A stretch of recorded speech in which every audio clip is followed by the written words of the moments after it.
ইবাদত করতে থাকেন। মুসলিম শরীফের একটি হাদিসে হযরত আবু যর গিফারি রাদিয়াল্লাহু তাআলা আনহু হতে বর্ণিত হয়েছে, রাসূল আকরাম সাল্লাল্লাহু আলাইহি ওয়াসাল্লাম তার একটি প্রশ্নের উত্তরে বলেছিলেন, বিশ্বের সর্বপ্রথম মসজিদ হলো মসজিদে হারাম, এর পরের মসজিদ হলো মসজিদে আকসা। মসজিদে হারাম নির্মাণের 40 বছর পর মসজিদে আকসা নির্মিত হয়। হযরত আদম আলাইহিস সালাতু ওয়াস সালাম কাবা ঘর আল্লাহর আদেশে পুনর্নির্মাণ করেন। এরপর বহুদিন অতিক্রম হলো, শত শত বছর অতিবাহিত হলো। আল্লাহর বান্দারা কাবা ঘর জিয়ারত করত, আল্লাহর কাছে হাজিরা দিত। এ কাবা ঘরে সমবেত হয়ে কাবা ঘরে এসে মহান আল্লাহর পবিত্রতা ও অংশীদারহীনতা ঘোষণা দিত।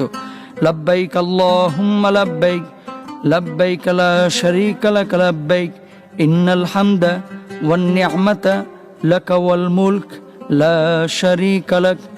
এভাবে চলতে চলতে দিন গত হতে লাগলো। এরপর হযরত শীস আলাইহিস সালাতু ওয়াস সালাম কাবা ঘর পুনর্নির্মাণ করলেন। দিন দিন একত্ববাদীর সংখ্যা বাড়তে লাগলো। এরপর কাবা শরীফ নির্মাণ বা পুনর্নির্মাণ করেন হযরত ইব্রাহিম আলাইহিস সালাতু ওয়াস সালাম। হযরত ইব্রাহিম আলাইহিস সালাতু ওয়াস সালাম হযরত ইসমাইল আলাইহিস সালাতু ওয়াস সালামকে সাথে নিয়ে কাবা ঘর নির্মাণ বা পুনর্নির্মাণ করেন। হযরত ইব্রাহিম আলাইহিস সালাতু ওয়াস সালাম কাবা ঘর সংস্কার করে আল্লাহর দরবারে দোয়া করলেন, হে আমার প্রতিপালক, আমাদের উভয়কে আজ্ঞাবহ করুন, আমাদের বংশ থেকে একটি অনুগত দিন সৃষ্টি করো, নিশ্চয় তুমি দয়ালু। হে প্রতিপালক, তাদের মধ্য থেকেই